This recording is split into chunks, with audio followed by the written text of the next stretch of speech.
Welcome to the Nickolas and Natali Show, where we chat with entrepreneurs, experts, and entertainers to help you live a more fulfilling life and take your business to the next level. Today, we're chatting with Chris Do. Chris Do is an Emmy award-winning designer, director, CEO, and Chief Strategist of Blind and the founder of the Futur, an online education platform with the mission of teaching 1 billion people how to make a living doing what they love. He currently serves as the chairman of the board for the Society for the Promotion of Japanese Animation and as an advisor to Saleshood. He's incredible. I have an insane amount of respect and admiration for Chris. This episode will be completely uninterrupted. I'm talking absolutely ad-free, but the deal is, if we're going uninterrupted, before we dive in, please leave a 5-star review on Apple Podcasts and Spotify, and share this episode with a friend that you know would benefit from it. These shares and reviews help me reach out to guests, which in turn bring more value to you on how to live a fulfilling life. Riddle of the week: what do you call a factory that makes okay products? Stay tuned to the end of the episode to find out. That was the intro. Now here is the episode.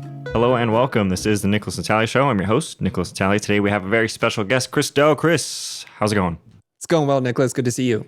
Good to see you as well. Here's where I want to start. We have a lot to cover, so I'm going to dive right in. Let's do it. Tell me if this is true. I've heard you speak about how growing up as a middle child, you take on the role of a caretaker in areas of your life. And because of that, dealing with confrontation can come with difficulties. Certain passive-aggressive people can push your buttons from time to time. From the outside looking in, I feel as though you're an expert at providing tough love and constructive feedback. Where do those two worlds butt heads, confrontation and constructive feedback, and how do you overcome it? Great question. Way to just jump right into it. I think it's one thing to be able to give people advice, and it's another thing to do it yourself. And I think we all can understand that, right? Like we can say you shouldn't smoke or drink, and you should work out, and you should be kind to others. But then in our own homes, we smoke and we drink, we don't work out, and we're unkind to the people that are in our lives. So let's separate those two things. So seeing me tell people and give people tough love, and you can see that, and that's not an issue. But when it comes to my own boundaries, it's something I wasn't even aware of, that I thought it was being a creative person that was conflict averse, like to steer away from any kind of potential tension. It made hiring people and firing people and disciplining people very difficult for me. Later on, through some family therapy work, I realized something with my therapist, who said, "You're a caretaker." I said, "No, I'm not. I am not a caretaker." I deny that accusation. Because in my home, like where like with my parents or with my spouse, they all try to take care of me. They know how precious my time is, and they know how busy I am. So everybody's running around trying to help me. Even my kids, like, "Dad, can we take care of this for you?" So I was thinking, how could I be the caretaker? So she rewound the tape and asked me a couple of questions about my childhood, which was really eye-opening to me. She asked me like 3 questions, like, who mowed the lawn? I'm like, me. Who helped your mom with the dishes? I'm like, me. And who would clean the bathroom or do the laundry? I'm like, oh my God, where does this come from? And so, there's a lot of birth order stuff that's going on here in childhood development that cannot be overcome, that is part of your DNA. So the realization of that made me hyper aware of, like, when I was acting as a middle child, trying to get others to approve me, to like me, to see me, to notice me, those tendencies would pop up. It's such a strange thing, a nature and nurture. I'm the youngest of 5, but the age gap between my siblings, the closest one is 10 years apart. Wow. I fall into a weird category of getting the perks of being the youngest sibling in some aspects, and also getting the perks of being an only child, but also having perks of siblings. It's interesting how we fall into those frameworks without even knowing it sometimes. Yeah, what you're talking about is birth order and the gap between your siblings. Those things matter a lot. When you have children really close together, I'm no child therapist or psychologist here, but they compete for resources and attention. And there's a lack of maturity. So when younger brother or sister is getting some attention, you're going to get pounded on because they think it's unfair. And life was pretty good until you walked into the world and they received most of the attention. But when 10 years go by, your next oldest sibling is 10 years older than you. You're not playing the same things. You're not looking at the same things. And so hopefully they take on more of like a surrogate father or mother's role where they're really looking out for you. And not always, of course, but the age gap matter a lot. So for example, the gap between my older brother and I is 4 years, and my younger brother and I is less than a year, right? So it got really close. We're always competing for attention and resources, whereas my older brother was like my surrogate father, and we never went to the same schools because as he was a freshman in college, I was a freshman in high school, but he always looked out for me. That's incredible. And my brother fell into that category as well. And reflecting on that, I feel pretty lucky in that sense. But speaking of fathers, let's have a beautiful segue here about your father. Your parents immigrated from Vietnam in April of 1975, and from the research I've found on your dad, he sounds like an incredible person. He went from not having a college education, working as a busboy that didn't speak English, to retiring as a chief engineer at a semiconductor company in Silicon Valley. Your dad's the oldest of 10 brothers and sisters, took on the head of the household role when he was a teenager. He's logical, he's pragmatic, and he can seemingly fix anything, including an electronic game you borrowed as a kid. What is a characteristic of your dad's you have chosen to hold on to, and what is a characteristic that was given to you, and maybe it's some of what we're already discussing, that you've chosen to work through? I think my dad is probably the single most influential person in my life. And I didn't realize it until much later on in life because I was at odds with my father at times. Because like I said, my brother and I always got into arguments, and my dad almost always sided with my younger brother, which created a lot of resentment in me. And it's not until I understand his history and how he was raised and what roles he had to take on that it makes a lot of sense. And understanding his history gave me a lot of perspective on the understanding of that. My dad would oftentimes, whenever we got in trouble, and I got in trouble here and there, but he would sit down and he'd just lecture us for hours at a time. And it was just really rough for me because I was like, just take the belt to me and let's get this over with, because I don't want to go back and read comics, you know? Yeah. I'm good with that because that's over in an instant. But my dad used, I didn't know the term at that time, but it was Socratic questioning and Socratic reasoning with me. So he'd ask me lots of questions. He'd ask me to play both parts, to the person that I hurt and then to see it from their point of view. And that's the last thing you want to do as a hurt child yourself. It's like, why would I want to take the other person's perspective? I'm the victim here. But that's something that I've learned from my dad. Another thing that I love about my dad is he's fairly objective and neutral. He's very fact-based and fact-driven.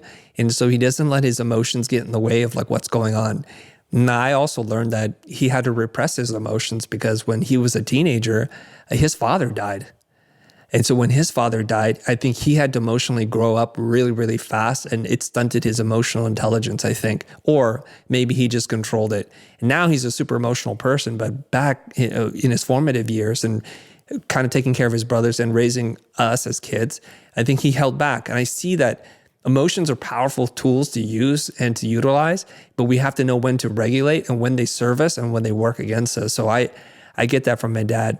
And the last thing, and there are many more things, but the last thing I can share with you is his sense of hard work was the way forward and to delay short-term gratification for long-term goals. He would tell me this over and over again. You have a lifetime to live, a lifetime to enjoy yourself, but if you put in the work up front, you'll reap the rewards, your life will be better.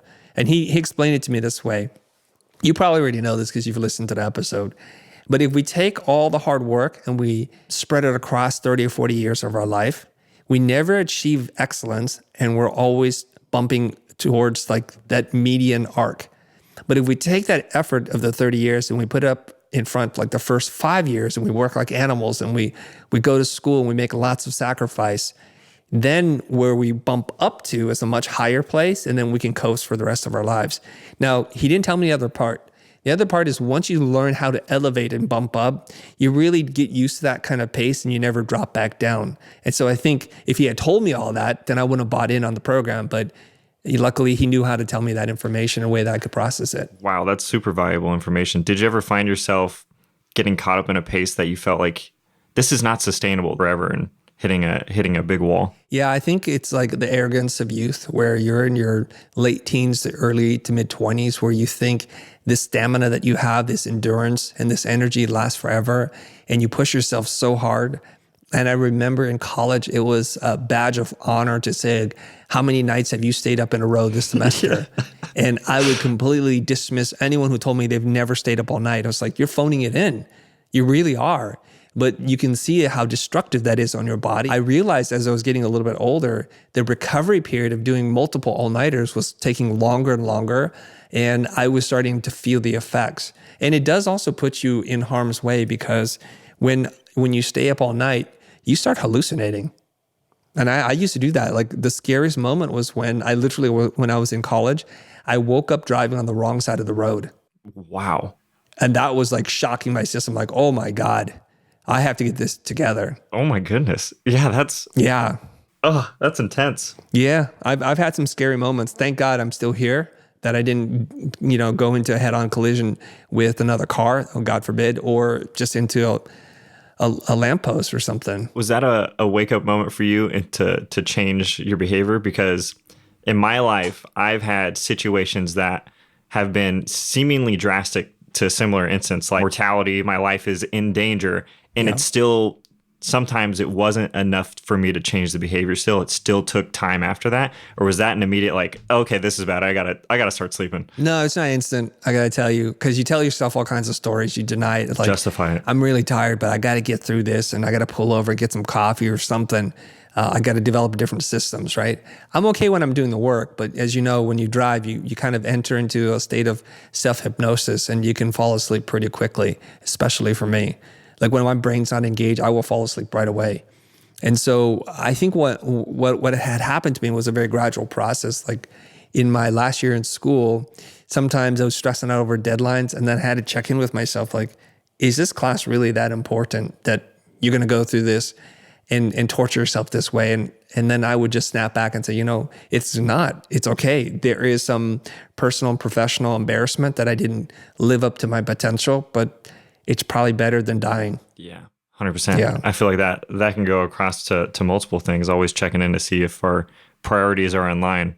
Yep. There are only a handful of things in life that are worth staking our lives for, I'd say that. Yeah. Let's talk about in that teen early age, you're attending San Diego Community College, probably around the time you met Candace Lopez and possibly D'Angelo from Philosophy 101. And that's just a shot in the dark. You were in a toxic relationship. Tension was growing as you lived with your older brother and his girlfriend. And you had a night where the metaphorical child passed and the man was born, where you said, I'll do whatever it takes to prove every person who doubts me wrong. Give me insight into that pivotal moment in your life and how much of that mindset that came alive that night still drives your internal psyche today. I think it was a confluence of multiple things that were happening to me at the same time that broke me emotionally. I was going through a rough patch with my girlfriend. I think we had just broken up. My relationship with my older brother, who had always looked after me, was kind of becoming very distant to a point in which I thought I hated this person. And I was just very immature in the reaction. I think what he was doing was like, kid, you got to grow up. I can't be doing all this stuff. And you're getting really annoying right now. But I just saw it as like this entitled brat point of view. So I was like, screw you, screw your girlfriend. I can't wait to get out of here. I'm done with this, right? Yeah. And the thing that pushed me over the edge was I was having a conversation with my mom. I remember crying and saying, this sucks. I hate my brother and I don't want to be here anymore. And then my mom said something which in a very subtle way was more hurtful than anything that somebody with intention could say to me, which was, maybe this dream of going to this private art school is not for you. Come home. And she was trying to comfort me, but what she was saying was, let's just give up on this pursuit. I can see that it's tearing you apart. And that's not something I wanted to hear from my mom, because it sounded like, I don't believe in you anymore. I don't believe in this dream. She was just trying to comfort me, but that was the straw that broke the camel's back. So I remember that night, I was having some pretty dark thoughts about myself, about whether life was worth pursuing or continuing. And I was just laying on the floor having that moment, like in that fetal position where I cried so much. I'm like, I think I can't cry anymore because of all these emotional things happening. And then that's when I had that outer body experience where I'm kind of floating above myself, looking at myself with a lot of judgment, I think, saying like, this is not the person we promised ourselves we would be when we were a child. This is not the dream. What is happening to you right now? And I could see pretty clearly that there were two paths to go. One was darkness, and one was a story of redemption and just proving to people that if I focus my mind, can achieve anything. And I had to make that decision. So that night, quite literally, just it happened in one night, I woke up the next morning, said, I'm going to get my act together. And at first, I think I was motivated by something very petty, like anger and resentment and thoughts of like, oh, I'm going to show you. I'm going to prove it to you. You guys don't know what you're talking about. From my girlfriend to my brother, his girlfriend, and then my mom saying like, it's okay to not have those big dreams anymore. I was going to prove them wrong. And I got super hyper-focused. And I think a lot of decisions were made in that day. I think I was like either 18 or 19 at that point. And I just decided, you know what? Being this emotional roller coaster, kind of like being on that emotional roller coaster was not serving me well. And so I wanted to temper those wild emotional arcs, the highs and the lows. So I decided, I need to be a more rational person. I need to be much more goal oriented. And that is pretty much how I live to this day, some 30 plus years later. Oh my goodness. Is there still a desire to prove people wrong, or has something switched a little bit in the drive? Or do you still have that part of you? Oh, I still have that. And I think some people look at it and see it as a negative thing. And it can be a negative thing if that's the only thing that you want to do. If your only motivation is to hurt other people in the sense that I'll prove you wrong and I'll make you shut up, right? Yeah. But there's this documentary, it's called The Last Dance, and it features Michael Jordan. And you can hear accounts from people who played on his team and against him, how little things, just things that were even totally imaginary, these slights, that he would use to motivate himself and play sick and have his highest scoring game. And I see myself in that way. And not that I'm trying to conflate myself or aggrandize myself to Michael Jordan's level, but we all need things to motivate us. Some people are motivated by reward. Some people are motivated by anger or some darker energy. And I'm a combination of both. I see my future and it's this vision that I have and I'm propelled towards it. But I also use anything and everything to say like, you know what, I'll show you. You'll see. And I don't wish them harm. I would never like hold it above them. I would never rub it in their face once I get to that place. But then I'm just using anything I can to push me forward, because we all have those days when we think, maybe today's not the day. Maybe that goal wasn't worth achieving and we let ourselves off the hook. I don't ever want to let myself off the hook. Yeah, it's just fuel. That's what it is. It's fueling the right fire. Yeah. And that's such a good point. The Last Dance, his whole motto throughout that documentary is, and I took that personally. He didn't say hello to me at dinner and I took that personally. So I went and dropped 50 on his team. Right. But we need those moments. I like your point of, even if it is imaginary, if it can fuel you to perform something positive, it's worthwhile. Yeah. We try to grow our YouTube channel, and we did this as a ceremony at the office where we would paste up every YouTuber that we thought was in our lane that had more subscribers than us. And we would just put them all along the wall, like the FBI's most wanted. And some of them we didn't like, some people we didn't like. And some people were like, those are our friends, but we just put them up. And one by one, and my team would do this, and they bought into this whole competitive energy. They would go up and they would just put an X under their face as soon as we passed them. And it's a difficult thing when somebody's ahead of you 2 or 3 laps. Like, not only do you have to run at your pace, but you have to run it faster than your pace to eventually catch them. And the thing that killed us was if anybody was behind us and they lapped us, we're like, what are we doing? Team, let's get together here. And we would do that, and we were like, they would come into the room like, Chris, we have something to tell you. We just passed X subs. And they would get a chair, or not a chair, a step ladder, because it was pretty high up, right? They would get a step ladder and they'd get the marker and just X them out. We're done. That is incredible. It's awesome to foster that type of culture too, because outside of sports, we don't see it that often in a healthy competitive light. I mean, maybe in certain instances, I hear of entrepreneurs talking about, I got the bigger deal than I was thinking, but to have a whole organization kind of come together in that way, I feel like that builds a lot of team spirit in a sense. Well, having clear goals and celebrating your milestones is an important part of building habit. So I remember seeing, I think it was in The Social Network, where Zuckerberg was counting how many active subscribers or users on the Facebook platform. And when they hit 1 million, they're, woo, we did it. And then 10 million, and then 100 million, then 1 billion. I was like, okay, that's how they became one of the most influential platforms on the web.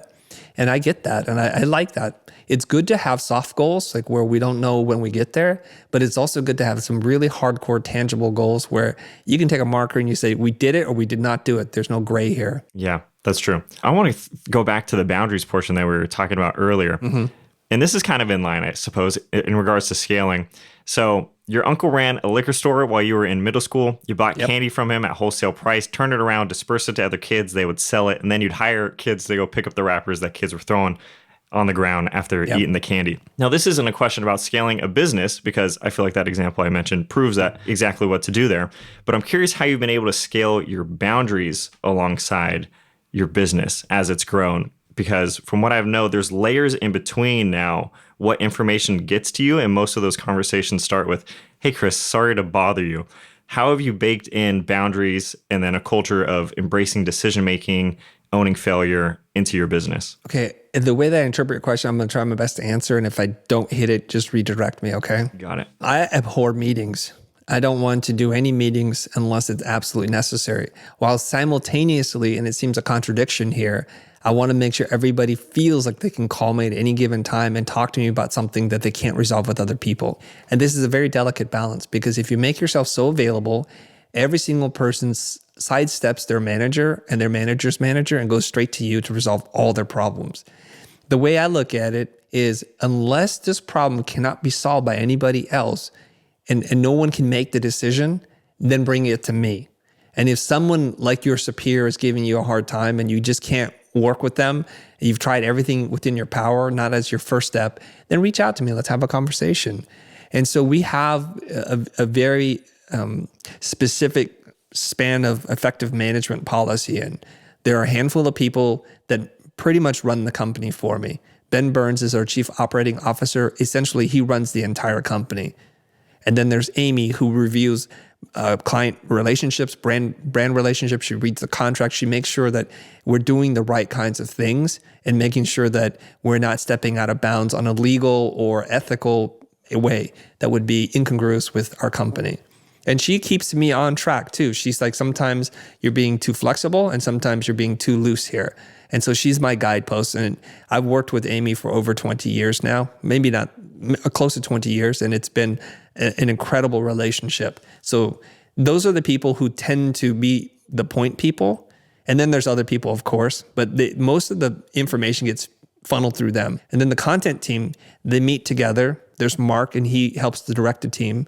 But of course, I'm having dialogue with each content creator that's helping me on a regular basis as needed. What was your time, I don't want to say time management, but really, how has it changed and grown and your strategy changed as the business has grown, especially if Amy's been there since the beginning? Has she been influential in being like, Chris, you're taking on too many meetings, or Chris, stop saying yes to these things because you told me you didn't want to do that and now we're doing it? Things like that. Yeah. So the interesting story about Amy is she's been with me for 2 companies now.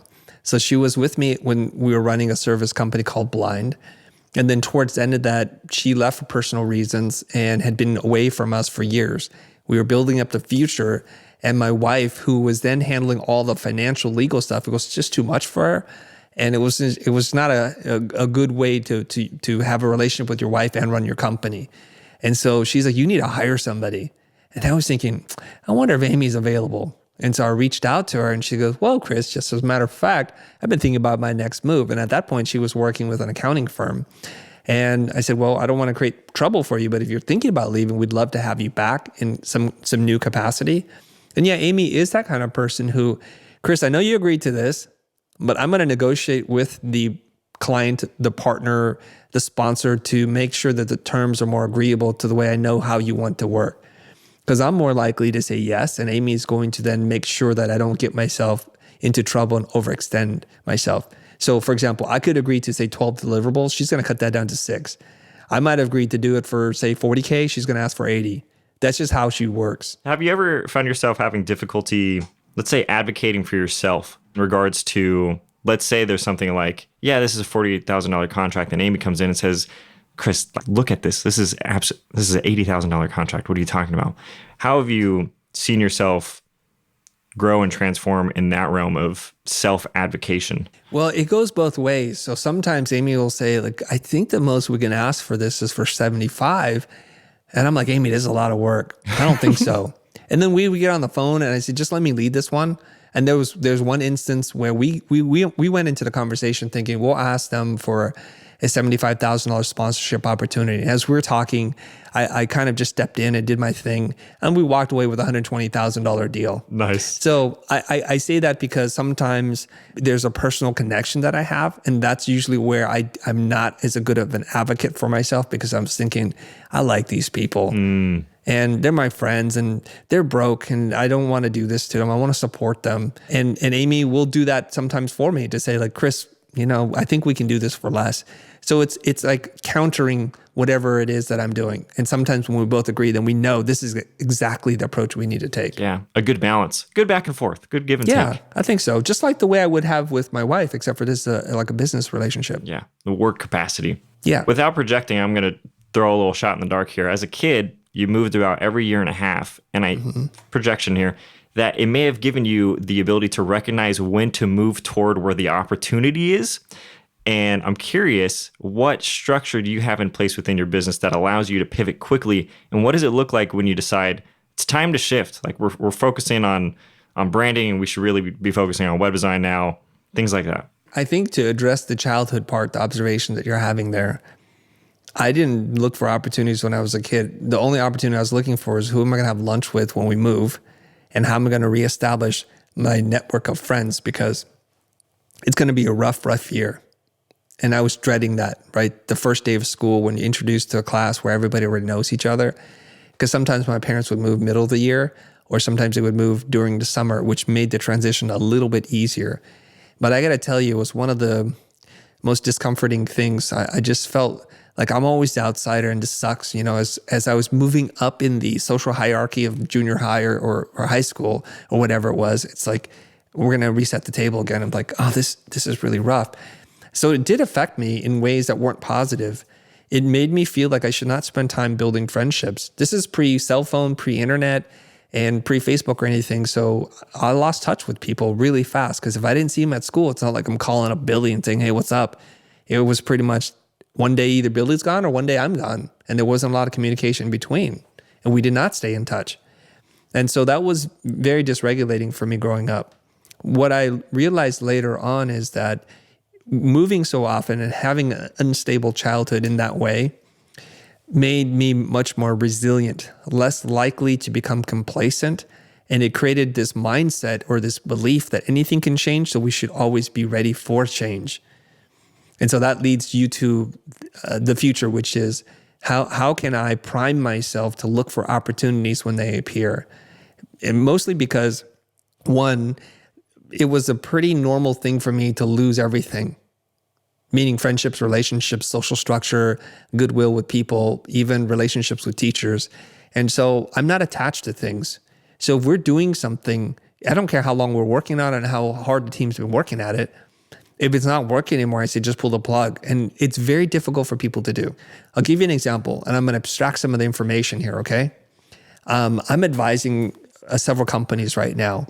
And I think my role is to help bring fresh ideas to them. And I do bring ideas that I think, and I'm trying to be objective here, are good ideas that are new business ventures that could make them millions, if not tens of millions of dollars. And they think it's a good idea. But when I check in with them 3, 6, 9 months, 2 years later, nothing has changed. And I know why, because as humans, I think it's very hard for us to break habits that we know are not serving us well, because inertia or momentum works for you and it works against you.